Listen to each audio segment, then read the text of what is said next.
하나님의 은혜와 믿음의 담대함이라는 제목으로 함께 은혜를 나누고자 합니다. 사람이 마음이 가득한 것이 입 밖으로 나오기 마련인데 아침에 깨어서 주여라는 소리가 나오는 것은 복이 있습니다. 마취해서 수술하고 깨어났는데 예수님을 찾는 자는 복이 있습니다. 물론 사랑하는 사람을 찾는 것도 그 사랑하는 사람에게 얼마나 사랑을 받을 수 있겠습니까? 그러나 하늘과 땅을 지으시고 우리에게 만복을 주시는 주님의 이름을 부르는 것만큼 복된 것은 없을 것입니다. 특별히 위기 상황에 처했을 때 어떤 사람에게도 의지하거나 도움을 부르는 것이 아니라 먼저 하나님의 이름을 부르는 자는 하나님의 은혜를 입고 문제 해결함을 받을 것입니다. 오늘 우리가 어떻게 하면 만복의 근원이신 하나님의 은혜의 보좌 앞에 나아가서 우리의 소원을 아루고 하나님의 풍성한 복을 받을 수 있는지 주의 진리의 말씀에 대해서 함께 은혜를 나누고자 합니다. 첫째로 우리가 하나님 앞에 나아가려면 나아갈 수 있는 자격이 있어야 되는데 그 자격을 주시는 예수 그리스도께서 우리의 대제사장이심을 우리가 기억해야 됩니다. 따라서 하세요. 예수님은 우리의 대제사장이십니다. 성경에 기름 부음 받은 사람이 세 부류가 있는데 왕과 선지자와 제사장입니다. 왕도 하나님의 백성을 다스릴 수 있도록 기름을 부으셨고 선지자는 하나님의 말씀을 전하도록 기름을 부어주었습니다. 그런데 제사장은 하나님 앞에 나아갈 수 있는 길을 열어준 죄사함의 그런 은혜를 베푸는 것이 제사장의 삶입니다. 모든 기름 부음 받는 사람이 의미가 있죠. 예수님께서는 왕이요 선지자요 제사장으로 사역을 하시지만 우리가 특별히 제사장인 예수님을 더 기억하는 것은 왕이신 예수님은 우리를 다스리십니다. 그런데 죄의 문제에 대해서 얘기할 때는 왕이신 이 땅의 지도자들은 죄에 대해서 심판한 것처럼 하나님께서는 죄진 인간을 심판하신 것입니다. 선지자는 죄에 대해서 얘기하면 너희가 하나님의 은혜 가운데 멀어지는 것은 죄를 지었기 때문인즉 그 죄를 돌이키라고 죄를 지적하고 깨우쳐 주십니다. 그런데 제사장의 역할을 하는 대제사장과 예수님의 은혜는 죄짓고 불의한 우리를 이리로 오라고 품어주면서 양과 소의 피를 흘려서 그 죄를 대속하고 씻어줘서 하나님 앞에 나아갈 수 있는 길을 열어주신 것입니다. 그러므로 예수님께서 대제사장으로 우리에게 계시다는 것은 이 험난한 세상에서 죄짓고 불의한 일을 우리가 수행할 때 의지할 수 있는 우리의 구원자가 되시고 의지할 수 있는 반석이 되시고 피할 수 있는 요새가 되시는 것입니다. 예수님께서는 유다 지파로 이 땅에 오셨기 때문에 레위 지파의 아론계 제사장이 아닙니다. 그러나 하나님께서는 멜기세덱의 반차를 통해서 예수님께서 대제사장의 직분을 행하신다고 말씀합니다. 히브리서 7장 16절 이하에 보면 그는 육신에 속한 한 계명의 법을 따르지 아니하고 오직 불멸의 생명의 능력을 따라 되었으니 증언하기를 내가 영원히 멜기세덱의 반차를 따르는 제사장이라 하였더라. 하나님은 거룩하시기 때문에 우리가 하나님의 은혜의 보좌 앞에 나아가려면 우리가 깨끗해야 됩니다. 그런데 우리를 어떻게 깨끗하게 은혜를 받고 변화시킬 수 있습니까? 그것은 제사장이신 예수님께서 자신의 피를 흘리사 우리를 깨끗하게 하시고 하나님 앞에 나아갈 수 있는 길을 열어주신 것입니다. 구약시대 대제사장은 1년에 한 차례씩 짐승의 피를 가지고 지성소에 들어가서 속죄소에 피를 뿌렸습니다. 그 흘리신 피로 자신과 백성들의 죄를 대속했다고 히브리서 9장 7절에 말씀합니다. 오직 둘째 장막, 이 둘째 장막이 지성소를 말합니다. 둘째 장막은 대제사장이 홀로 1년에 한 번 들어가되 자기와 백성의 허물을 위하여 드리는 피 없이는 아니하나니. 그런데 예수님께서 짐승의 피가 아니라 하나님의 어린 양 자신의 피로서 우리 죄를 대속했다고 히브리서 9장 13절 이하에서 말씀합니다. 염소와 황소의 피와 및 암송아지 죄를 부정한 자에게 뿌려 그 육체를 정결하게 하여 거룩하게 하거든 하물며 영원하신 성령으로 말미암아 흠없는 자기를 하나님께 드린 그리스도의 피가 어찌 너희 영심을 죽은 행실을 해서 깨끗하게 하고 살아계신 하나님을 섬기게 하지 못하겠느냐. 따라서 하시겠습니다. 예수님의 보혈이 나의 죄를 씻고 깨끗하게 해 주셨습니다. 이 죄사함은 영원한 것입니다. 이 죄사함을 영원한 것이라고 우리가 얘기하는 것은 혹시라도 오해하는 사람이 한두 명이라도 생길까 해서 말씀드린 것입니다. 왜냐하면 우리 짧은 민주 역사 가운데 20세기를 지나오면서 좌파와 우파가 있고 진보와 보수가 있는데 그런 속에서 몇 번 정권이 이리 바뀌고 저리 바뀌고 하다 보니까 이전에 죄 없다는 사람이 감옥에 들어가기도 하고 또 정권이 바뀌면 감옥에 있는 사람이 사면돼서 나오기도 하니까 우리가 헷갈립니다. 이게 죄라는 것이 이리저리도 바뀔 수 있는 것인가. 그런데 세상의 대법원이나 세상의 법은 바꾸면 이리저리 바꿀 수도 있어요. 이연령 비연령입니다. 귀에 걸면 귀걸이고 코에 걸면 코걸이로 바뀔 수가 있는 것입니다. 그러나 예수님께서 우리 죄를 사하신 것은 영원한 속죄랍니다. 그리스도 예수를 믿음으로 말미암아 속죄함을 받은 사람은 영원히 속죄받은 줄 믿으시기 바랍니다. 그러므로 우리는 이 세상을 지나가면서 또 발을 더러운 데 담그고 더러워지면 그 발만 씻으면 되지 우리의 온몸은 이미 그리스도 예수의 보혈로 죄사함을 받은 줄 믿습니다. 그러므로 이 속죄함의 피가 우리에게 있은즉 나는 영원토록 예수 그리스도의 힘을 그 보혈을 힘입어서 하나님의 보좌 앞에 나아갈 수 있는 자격이 있다. 그 사실을 분명히 깨닫고 담대하게 하나님의 은혜의 보좌 앞에 나아가는 성도 여러분 되시기를 예수님 이름으로 축원합니다. 그러면 성도 여러분이 하나님의 은혜의 보좌 앞에 나아가서 어쩐 일로 나에게 왔느냐 하나님이 물으시면 뭐라고 대답하겠습니까? 그때 하나님 앞에 분명히 말씀드릴 것이 있어야 돼요.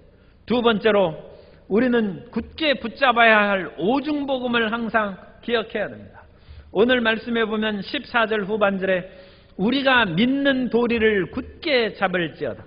믿는 도리라는 것은 호몰로기아라는 헬라어를 사고 있는데 이 믿는 도리라는 것은 신앙 고백이라고 번역할 수 있어요. 표준 세번역에서는 우리의 신앙 고백을 굳게 잡으라고 그렇게 번역을 했습니다. 그러면 우리의 신앙 고백은 무엇입니까? 예수님께서 제자들에게 너희는 나를 누구라 하느냐 물었을 때 베드로가 담대히 대답합니다. 주는 그리스도시요 살아계신 하나님의 아들이십니다. 그 말을 듣고 예수님께서 기뻐하시고 바요나 시몬아 내가 복이 있도다. 이를 알게 하신 이는 혈육이 아니요 하늘에 계신 너희 아버지라고 말씀했습니다. 예수님을 그리스도시요 살아계신 하나님의 아들이라고 부르는 것은 하늘이 계시를 받은 것이고 우리 성도 여러분은 이미 예수님을 믿는 즉시 하늘이 계시를 받은 하나님의 자녀인 줄 믿습니다. 위대한 일입니다. 하나님께서 예수님을 믿는 사람 한 사람 한 사람에게 예수님이 누구신가를 마음에 믿고 깨닫게 해주셨다는 것입니다. 그래서 예수님을 그리스도라 부를 뿐만 아니라 하나님을 아빠 아버지라고 부르짖게 하신 것입니다. 그럼 예수님이 그리스도라는 것이 왜 중요합니까? 이 예수님이 그리스도라는 신앙 고백이 왜 그와 같이 중요하고 가치 있는 것입니까? 그것은 창세기로부터 요한계시록에 이르는 모든 하나님의 약속의 말씀이 그리스도 예수 안에서 성취되기 때문입니다. 창세기에서 아담과 하와가 죄를 범했을 때 하나님께서는 여자의 후손이 일어나 뱀의 머리를 상하게 한다는데 그것이 원시 복음, 원복음입니다. 그때로부터 메시아 그리스도가 나올 것을 인류는 기대하고 소망했는데 구약의 모든 시대를 지나서 신약시대에 하나님의 어린 양 예수 그리스도께서 이 땅에 태어나신 것입니다. 그러므로 이 예수님을 그리스도라고 고백하는 것은 구약의 모든 약속을 성취하실 예수님을 믿는 것입니다. 그러므로 구약에 수많은 약속이 있는데 그 가운데 가장 중요한 영원한 생명을 얻고 죄사함을 얻고 치료함을 받고 삶의 저주와 낭패에서 벗어난 이런 수많은 축복이 예수 그리스도 안에서 이루어진 줄로 믿습니다. 뿐만 아니라 신약에서 예수님께서는 우리를 그냥 놔둔 것이 아니라 성령을 보내주셨을 뿐만 아니라 다시금 이 땅에 오신다고 약속하셨습니다. 예수님께서 다시 오셔서 영원한 하나님의 나라를 세우신다는 신약의 약속의 대망이 신약에 있는 것입니다. 그 약속도 그리스도 예수로 말미암아 이루어질 줄 믿습니다. 그러므로 창세기부터 요한계시록에 있는 모든 약속의 말씀의 성취와 내일에 대한 기대가 예수 그리스도 하나님 아들에게 있는 줄 믿습니다. 그러므로 예수님을 그리스도시요 하나님의 아들이라고 고백하는 것처럼 위대한 고백이 없는 것입니다. 그 고백을 하는 사람은 성경을 믿는 것이고 성경의 약속을 받아들이는 것이고 복음의 메시지를 믿는 것이고 그 복음의 역사가 우리 삶 가운데 이루어질 것을 기대하는 것입니다. 그런데 이 복음만 해도 신약 성경이 사실은 얼마 안 되죠. 부필요하면 그야말로 얼마 안 됩니다. 옛날 공부하는 사람들은 사서삼경을 사실 외웠다고 합니다. 여러분, 사서삼경은 책만 해도 사서니까 4권이고 삼경이니까 3권이면 7권을 외워야 돼요. 옛날에 고시 공부하는 사람들은 이제 그런 공부하는 사법고시가 폐지되었습니다만 육법전서를 외우다시피 읽는다고 했어요. 그런데 성경 한 권밖에 없어요. 더군다나 신약 성경은 얇아요. 우리가 열심히 성경을 읽어야 될 줄로 믿습니다. 그 성경에 마태복음 왔는데 성경의 창세기부터 찾는 사람이 있어요. 그런 것은 반성해야 돼요. 마태복음이 어디 있는지도 모르고 그렇게 해서 성경을 깨끗하게 보존하지 말고 성경을 닳고 그렇게 열심히 읽는 성도 여러분이 되시길 바랍니다. 그래서 이 성경에 귀한 약속의 말씀이 복음인데 이 복음의 말씀도 우리가 그와 같이 얼마 분량이 안 되지만 잘 모른다는 거예요. 그래서 그것을 압축한 것이 오중복음입니다. 오중복음은 따라서서 중생의 복음, 성령 충만의 복음, 신유의 복음, 축복의 복음, 재림과 영생 천국의 복음. 이 5가지. 이 복음을 그와 같이 5가지로 하는 거예요. 우리가 예수 그리스도의 기쁜 소식 복음을 들었으면 그것이 왜 기쁜 소식입니까? 우리가 태어난 대로는 여러 가지 좋은 것도 있지만 마음에 안 드는 것도 있어요. 그런데 사람이 한번 태어났는데 어찌 물를 수가 있습니까? 태어난 대로 살아야죠. 그러나 태어난 대로 살아가는 것은 불공평이 많아요. 그렇기 때문에 우리가 태어난 삶을 한번 바꿔보고 싶은데 바꿔보는 것이 거듭나는 것입니다. 그래서 예수 그리스도를 믿으면 우리가 거듭나는 것입니다. 그것이 중생, 다시 태어나는 거예요. born again, 다시 태어나는 것입니다. 예수님 안에서 우리는 새로운 인생을 살아갈 수 있습니다. 누구든지 그리스도 예수를 믿으면 이전 것은 지나갔으니 보라 새 것이 되었다고 한 새 삶을 살아갈 수 있는 것입니다.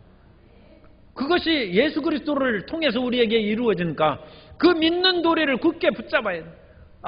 그러니까 그런 말 하는 분들은 우리 성도님들은 있어서는 안 됩니다. 그렇지만 세상에서는 내 팔자야 내가 어찌 이래같이 험악하게 태어났나 하는 사람은 그 예수님 믿어야죠. 그래야 팔자를 고치고 새 사람이 되고 그것이 믿는 도리 중생의 복음으로 들어가는 것입니다. 뿐만 아니라 우리는 이 세상을 살아갈 때 능력을 받아야 되는데 능력을 받는 것이 성령 충만함입니다. 예수님께서는 이 땅에 오셔서 모든 사람의 죄를 짊어지시고 십자가에 못 박혀 죽으셨는데 모든 사람의 죄를 대속했다는 사실을 전해야죠. 주의 이름을 들어야 주의 이름을 부를 거 아닙니까? 주의 복음의 대속의 은혜를 들어야 자기가 죄 짓고 저주와 낭패 가운데 시달릴 때 거기에서 벗어날 거 아닙니까? 그런데 이 복음을 증거할 때 능력이 있어야 된다는 것입니다. 그래서 예수님께서는 제자들에게 성령을 받기 전에 예루살렘을 떠나지 말라고 했습니다. 오직 성령이 너희에게 임하시면 너희가 권능을 받고 예루살렘과 온 유대와 사마리아와 땅끝까지 이르러 내 증인이 된다. 그러니까 예수 그리스도의 은혜로 말미암아 성령을 받으면 권능, 이 두나미스인데 힘이 생겨. 그리고 그 권능을 제일 먼저 써야 될 때는 세상의 일에 쓰는 것이 아니라 예수 그리스도를 증언하는 증인으로서 먼저 쓰고, 그 다음에 능력 있으면 자기 가정도 돌보고 직장도 돌보고 나라를 위해서, 민족을 위해서 일하는 능력으로 충만히 체험받게 되시기를 바랍니다. 그래서 성경에는 성령이 임하사 권능을 받으면 가장 위대한, 예수님 안 믿는 사람을 믿게 하는 것만큼 위대한 능력이 없습니다. 그 일에 먼저 쓰라는 것이지, 성령의 능력 받으면 공부도 잘할 수 있어요. 취업도 될 수 있어요. 특히 우리 앞을 가로막는 귀신을 쫓아낼 수 있어요. 성령의 능력이 많은 귀신을 쫓아내고 병든 자를 치료하는 하나님의 역사가 나타날 줄 믿습니다. 그러므로 이 성령 충만함의 복음을 우리가 예수님 그리스도를 믿는 도리로서 받아들여야죠. 또한 신유의 복음이 있어서 사람들은 끊임없이 질병으로 두려워하고 걱정하고 있는데, 이사야 53장 4절 이하에서는 말씀합니다. 그는 실로 우리의 질고를 지고 우리의 슬픔을 당하였거늘 우리는 생각하기를 그는 징벌을 받아 하나님께 맞으며 고난을 당한다 하였노라. 그가 찔림은 우리의 허물 때문이요 그가 상함은 우리의 죄악 때문이라. 그가 징계를 받음으로 우리는 평화를 누리고 그가 채찍에 맞음으로 우리는 나음을 받았도다. 이사야는 질병에서 우리를 치료하시고, 여기에서 질교는 질병에서 오는 고통을 말합니다. 사람이 병이 들어서 육체적인 아픔도 있지만 마음의 걱정과 근심이 더 큽니다, 사실. 그런데 예수님께서는 육체의 아픔도 고쳐주시고 마음의 근심과 걱정도 다 짊어지신 줄 믿습니다. 그러므로 치료하신 예수님 앞에 나와 마음도 맑고 밝아지고 몸도 건강하고 깨끗이 치료받게 되시기를 예수님 이름으로 축원합니다. 이 신유의 복음에 믿는 도리를 이렇게 굳게 붙잡아야 돼요.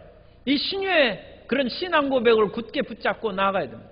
뿐만 아니라 수많은 사람이 하는 일이 안 되고 저주와 낭패 가운데 빠져 있는데, 예수님께서 이 저주를 속량하시고 예수님께서 부유하신 자로 돼 가난하게 되므로 우리를 가난해서 속량하셨다고 말씀합니다. 우리는 예수님 안에서 부자입니다. 고린도후서 8장 9절에는 분명히 말씀합니다. 우리 주 예수 그리스도의 은혜를 너희가 알거니와 부유하신 이로써 너희를 위하여 가난하게 하심은 그의 가난함으로 말미암아 너희를 부유하게 하려 하심이라. 예수님께서 온 세상을 다 소유하신 부자임에도 불구하고 어느 날 성전 들어갔는데 예수님 보고 성전세 내라는 거예요. 예수님이 호주머니를 뒤져보니까 돈이 없어요. 예수님은 돈이 없었어요. 예수님은 가난해서 인자는 머리 둘 것도 없어요. 그러나 예수님은 하나님의 아들이신 거로 온 세상의 돈을 다 가지고 계십니다. 그러자 예수님이 성전세 내라는 사람을 그냥 나무라지 않으시고, 아니 주인이 들어갔는데 돈 받는 사람이 있느냐 해서 책망하실 수 있음에도 불구하고 아무 말씀 안 하시고 베드로 보고 빨리 가서 낚시를 들여서 첫 번째 나오는 고기를 잡으면 거기 한 세겔이 있으니까 돈 달라는 사람한테 갖다 주라는. 예수님이 가난하게 된 것은 우리로 부욕해 하려 하십니다. 그럼 우리는 저주와 가난에서 벗어나서 주님께서 우리에게 약속하신 축복의 복음으로 풍요를 누리는 모든 성도님들이 되어야 될 줄로 믿습니다. 또한 이 예수님께서 모든 사역을 마치고 다시 오실 것을 약속하시고 우리에게 영원한 천국을 마련해 주셨습니다. 이것이 재림과 영생 천국의 복음입니다. 조인교 목사님이 초창기 교회를 개척하시고 또 많은 선교사님들을 통역해서 복음을 증거하셨는데, 그 목사님 가운데 하나가 존 허스턴 목사님. 그런데 존 허스턴 목사님 사모님이 그 암에 걸려가지고 수술을 받다가 갑자기 그냥 숨이 끊어졌어요. 일시적으로 끊어진 것입니다만 돌아가셨어요. 그때 그 사모님 이름이 맥시인데, 그 맥시 사모님은 자기가 깊은 잠에 갑자기 딱 빠져들어가더라고요. 그래서 깨보니까 천사에 받들려서 자기가 몸을 빠져서 나가고 있는데, 허스턴 목사님 그 남편은 막 울고, 그래서 울지 말라고 나 여기 있다고 하는데도 못 알아보고 어쨌든 천사에 끌려가지고 천국에 갔어요. 거기에서 예수님께서 메시아 사랑하는 내 딸아 하면서 예수님이 환영을 받고 거기에서 온갖 아름답고 멋진 것을 보았는데 어떤 청년이 오더니 형수님 안녕하십니까 그러더니 아니 못 보던 사람이 왜 나보고 형수라고 합니까? 그랬더니 아주머니는 저를 잘 모르시죠. 왜냐하면 저는 허스턴 목사님 동생인데 태어난 지 몇 달 만에 죽었다는 거예요.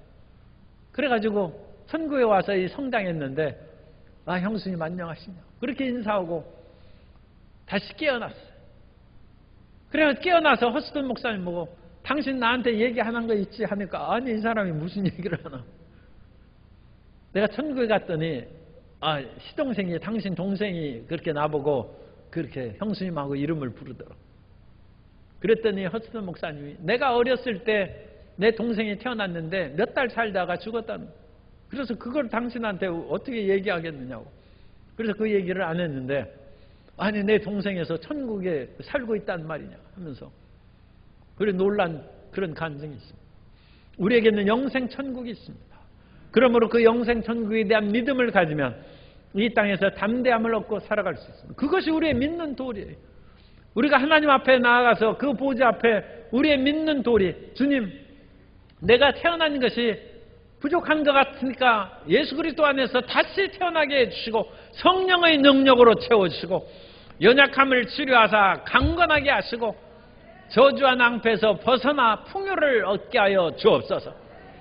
다시 오실 예수님을 기다리며 영생 복락의 담대함을 갖게 하여 주옵소서. 이 세상에 사는 것은 잠시 잠깐입니다. 우리에게는 영원한 천국이 우리를 기다리고 있는 줄 믿습니다. 그래서 이런 담대한 믿음의 복음을 가지고 오중 복음을 가지고 세 번째로 은혜의 보좌 앞에 나아가야 됩니다. 은혜의 보좌 앞에 이제는 담대하게 나아가는데 은혜의 보좌 앞에 나아갈 수 있는 자격은 대제사장인 예수님께서 그 피를 흘려 주셔서 우리를 깨끗하게 하고 의롭게 만드셨기 때문에 우리는 자격이 있어요. 그리고 그 담대함을 우리는 항상 잊지 말아야 됩니다. 왜냐하면 우리는 비록 세상에 살다가 항상 깨끗하고 기도 잘하고 성경 잘 읽는 것이 아니라 죄 짓고 불의한 때가 있어요. 그런 때에도 우리는 회개하고 하나님 앞에 나와야 됩니다. 우리가 의롭게 된 것은 내가 의롭기 때문에 의롭게 된 것이 아니라 예수님의 보혈의 공로로 의롭게 되었기 때문에 우리는 죄가 있을 때마다 회개하고 예수님의 십자가를 붙잡고 다시금 하나님의 은혜 보좌 앞에 나아가야 될 줄로 믿습니다. 우리가 고구려의 2대 왕 유리명왕 또는 유리왕이라고 그렇게 하죠. 유리왕 이야기를 우리 잘 알고 있습니다. 그 아버지 고 주몽이 적군에 쫓겨서 그냥 임신한 자기 부인을 놔두고 그냥 혈혈단신으로 도망갔어요. 그래서 졸본성에서 나라를 세웠는데 세월이 지나서 그 뱃속에 있던 아기가 태어나서 이제 유리가 되었는데 이제 청년이 됐어요. 그런데 어느 날 유리가 어머니에게 저는 왜 아버지가 없습니까? 물으자 그 사실을 이제 얘기해 주면서 아버지가 내가 성장하면 찾아오라고 했는데 그냥 와서는 아들인지 뭔지 알 수가 없으니까 7모가 난 도루에 소나무가 서 있는데 그 7모가 난 도루에 선 소나무 밑에 있는 증표, 내가 숨겨놓은 증표를 찾아가지고 오라. 그러면 내 아들로 인정해 준다. 그래서 유리가 끊임없이 산을 찾아서 다녔는데 바위 위에 자라난 소나무는 가끔 있어요. 그런데 이 바위가 7모가 안 났어요. 며칠 몇 달을 찾았는데도 못 찾고 어느 날 기운이 없어서 털썩 마루에 주저앉아가지고 자기 집에서 딱 보니까 자기 집 주춧돌이 7모가 딱 돼서 7모로 깎인 그 위에 소나무 기둥이 딱 서요. 바로 이거구나. 7모가 난 바위 위에 소나무가 서 있는. 그래서 그 밑을 봐봤더니 부러진 칼이 나타났어요. 그래서 그 칼을 들고 왕 앞에 나가는 사람들이 네가 누구길래 감히 왕 앞에 갔냐. 저리 비키라는 거야. 내가 왕의 그런 아들인 증표를 가지고 왔으니 길을 비켜라 해서 나아가서 주몽 앞에서 그 칼을 제시하고 왕자로 인정을 받고 나중에 2대 유리왕이 된 것입니다. 우리가 이 세상을 살아갈 때 여러 가지 방해되고 거친 것이 있지만 예수 그리스도의 보혈로 씻음받은 그 확증을 가지고 우리가 나아갈 때 귀신이 떠나가고 이 세상의 모든 역경이 물러가고 하나님의 은혜 보좌 앞에 담대히 서게 될 줄로 믿습니다. 그래서 우리가 담대하게 하나님의 보좌 앞에 딱 섰을 때 하나님께서 우리에게 내가 무엇을 원하느냐 물으면 그때 우리가 분명히 기억해야 돼요. 무엇을 원합니까? 오중복음을 생각하시라. 하나님, 저는 거듭난 인생을 살기를 원합니다. 성령 충만함을 받아서 능력 있게 살기를 원합니다. 치료해 주옵소서. 하나님의 축복으로 충만케 하여 주옵시고 내 마음에 세상에 대한 두려움과 모든 불안에서 떠나서 영생천국의 소망과 담대함을 갖게 해 주옵소서. 오중복음을 항상 하나님의 보좌 앞에 설 때 부르짖는 성도 여러분 되시기를 바랍니다. 그러면 이와 같이 예수 그리스도의 십자가 보혈로 자격을 얻어서 하나님의 보좌 앞에 나아가서 주님을 만나야 되는데 오늘 잘 오신 것입니다. 하나님을 만나는 장소는 교회입니다. 왜 교회가 하나님 만난 장소입니까?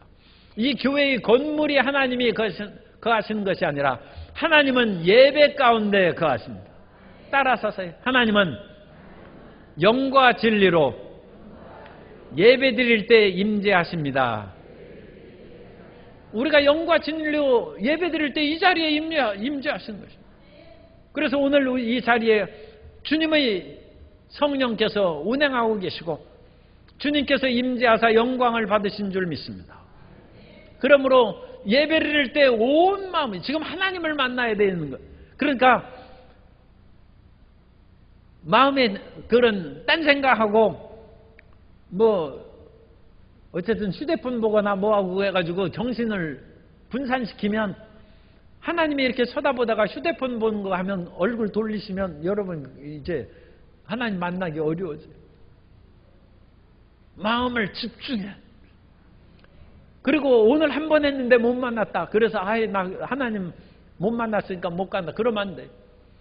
세상에 가장 탁월한 임금 중에 하나가 솔로몬인데 솔로몬은 그야말로 저절로 하나님 만난 사람같이 우리가 생각되지 않습니까? 다윗 왕의 아들이요 하나님께서 사랑하는 아들이라고 했어요. 그럼에도 불구하고 솔로몬이 하나님을 만날 때 1000번제를 드렸어요. 우리식으로 하면 1000예배를 드린 거예요. 물론 횟수가 1000번인지 제물 드린 숫자가 1000마리인지 그거에 대해서는 해석이 있습니다만 어쨌든 1000마리가 보다 더 정확할 것 같아요. 그러나 10마리씩 이 작은 그런 제단에서 소 10마리를 어떻게 한꺼번에 드립니까? 그러니까 10마리씩 드리더라도 100번을 예배드려요. 10마리씩 100번을 드려요. 100일 작정기도는 그럼 최소한 해야죠. 100일 작정기도해서 100일 새벽기도 한다든지 100번 금요철야에 참가한다든지 그런데 꼭 100번 참여하고 하나님 만난 후에는 이제 안 나오고 그러면 안 되죠. 어쨌든 한 번 만나려면 한 100번씩 해요. 아니 솔로몬은 솔로몬은 우리보다 훨씬 더 탁월한 위치에서 시작하는 거예요. 그런데도 불구하고 1000번제를 드렸다는 것은 우리가 얼마나 열심히 하나님 앞에 예배드려야 되는가를 주님께서 우리에게 가르쳐 주는 것입니다.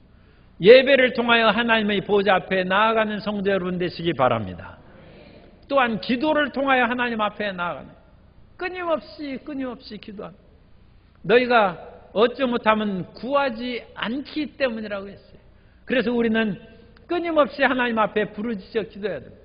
얼마나 열심히 부르짖어 기도해야 됩니까?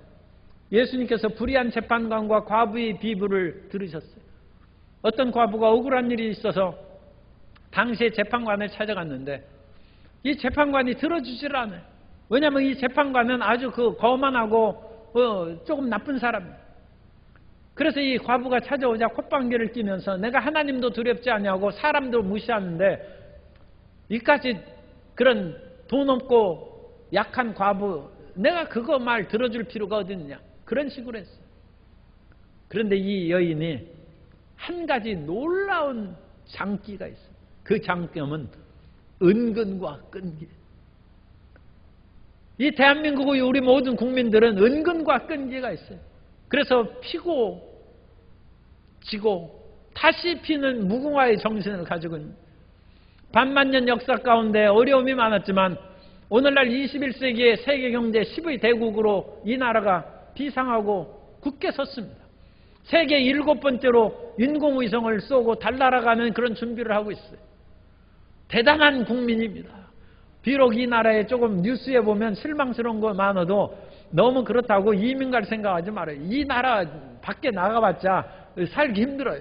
대한민국이 그래도 최고라는 마음을 가지고 이 나라의 지도자들이 더 정신 바짝 차리고 더 발전된 나라를 만들어갈 수 있도록 기도하는 우리가 돼야 될 줄로 믿습니다. 은근과 끈기가 있어야죠. 그런데 이 과부가 은근과 끈기가 이 과부가 한민족 조상인지도 몰라. 어쨌든 어찌나 재판장을 그렇게 쫓아다니는지 재판장이 그냥 너무 힘들어서 내가 정말로 하나님도 두려워하지 않고 사람도 무시하지만 이 과부가 찾아오는 것은 번거로워서 견딜 수가 없으니까 내가 그 소원을 풀어준다는 거예요. 그 기도하는 것을 풀어준다는 것입니다. 예수님께서 재판장이 말한 것을 들으라. 하나님께서 그 밤낮 부르짖는 자들의 기도를 어찌 들어주시지 않겠느냐 주님께서 말씀하셨습니다. 끊임없이 기도하고 부르짖어서 하나님의 보좌 앞에 나아가 오중복음의 축복을 받는 성도 여러분 되시기를 예수님 이름으로 축원합니다. 어떠한 일이 있어도 뒤로 물러가지 아니하고 열심을 품고 주님 앞에 나아가는 주의 자녀가 되어야 될 줄로 믿습니다. 뿐만 아니라 우리는 항상 감사와 찬양으로 하나님 앞에 나아가요. 감사와 찬양은 하나님의 보좌의 문을 활짝 열어주는 놀라운 비결이 있습니다. 시편 50편 23절에 보면 감사로 제사를 드린 자가 나를 영화롭게 하나니 그의 행위를 옳게 하는 자에게 내가 하나님의 구원을 보이리라. 어떤 일이 있어도 원망 불평하지 말고 감사와 찬양으로 하나님 앞에 기도를 시작하고 마음이 무겁고 머리가 어지러워도 감사와 찬양으로 예배를 드리러 나오고 주님을 앙망하는 우리 성도 여러분 되시기를 바랍니다. 유다의 여호사밧 왕이 있는데 그 여호사밧 왕 때 암몬과 모압과 세일산 주민, 이 세일산은 에돔 사람들. 그래서 암몬과 모압과 에돔 사람들이 연합해서 유다를 침공했어요. 나라가 풍전등화의 위기에 빠졌어요. 그때 여호사밧이 선지자와 함께 기도하고 깨닫는 것이 백성들에게 찬양대 옷을 입어서 하나님 앞에 감사라는 것입니다.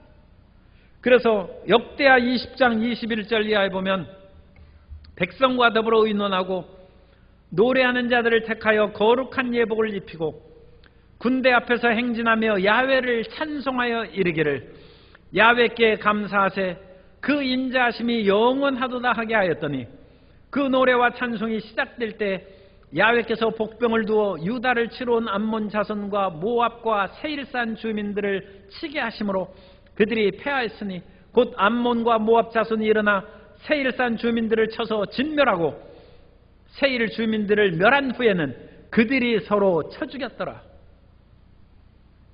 유다 백성들이 싸울 것도 없어요. 적군들이 자중진환이 일어나서 자기들끼리 서로 물고 찢고 싸우다가 망했어요. 가끔 우리나라 옛날 생각이 나기도 하네. 어느 당을 찍을까 우리가 막 고심하는데 어느 당이 자기들끼리 물고 찢고 싸워가지고 그 꼴 보기 싫어서 다른 당 그냥 찍어줍니다.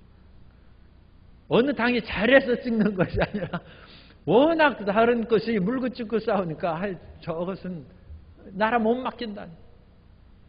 참 그런 것이 되면 지속되면 안 되죠. 정말 훌륭한 당이 세워져서 우리가 보다 더 좋은 것을 선택해야지 보다 덜 나쁜 악을 선택하는 그런 일이 있어서는 안 되죠. 그런데 하나님 앞에 찬송하고 감사하면 우리를 괴롭히는 원수들이 자기들끼리 물고 찢고 싸우면서 자기들끼리 자멸해버리는 거예요. 그래서 원수들이 처음에는 대오를 정련하여 한 길로 쳐들어왔다가 7길로 뿔뿔이 7길로 나가는 것은 그야말로 산지사방이 흩어져서 완전 패망하는 모습을 가리키는 것입니다. 우리가 감사 찬양할 때 하늘의 천군 천사들이 적군을 어지럽혀서 우리를 치기도 전에 다 물러가고 패퇴해서 우리에게 승리가 임하게 될 줄로 믿습니다. 그래서 하늘 보좌의 축복이 우리에게 임하는 것입니다. 하나님 보좌 앞에 어떻게 나갑니까? 하나님의 보좌 앞에 예배로 나아가고 기도로 나아가고 감사 찬송으로 나아가는 성도 여러분 되시기 바랍니다. 그렇게 하나님의 보좌 앞에 섰을 때 하나님이 물으실 것입니다. 솔로몬의 꿈에 내가 무엇을 원하느냐 솔로몬에게 물으신 것처럼 우리에게 물으실 때 그 대답할 것을 기억해 놓으시고 항상 오중복음 기억하시면 돼요. 중생과 성령 충만, 신유와 축복과 재림과 영생 천국의 복음을 마음에 항상 간직하고 그 모든 일을 이룰 수 있는 근본적인 힘은 대제사장인 예수 그리스도의 은혜라는 것입니다. 예수 그리스도의 피가 그리스도의 십자가 대속의 은혜가 우리에게 있으므로 우리는 하나님의 보좌 앞에 나아가 우리의 구하고 원하는 바를 다 하려고 응답받게 된 줄 믿습니다. 그러한 축복의 응답을 다 받아 누리고 하나님께 감사하고 이웃에게 나누고 베풀 수 있는 아름다운 성도 여러분 되시기를 예수님 이름으로 축원합니다.